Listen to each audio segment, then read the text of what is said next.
Marijan Rističević, predsjedatelj odboru za poljoprivredu, pravi, že uprava za veterinu hlavni vinovnik za problem z vývozom švinského mesa do Rusiji i že teraz prejdu mešaci taj roki pokleše dovirije rusijskih kupcov znova nje zdobudze.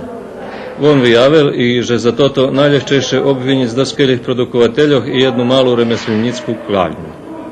Z druhého boku, Sanja Čelebičanin, načelnica veterinárskej inspekciji, tvrdzi, že nebolo prepuščenja i že inspekcija robila u ramikov svojih zadluženja.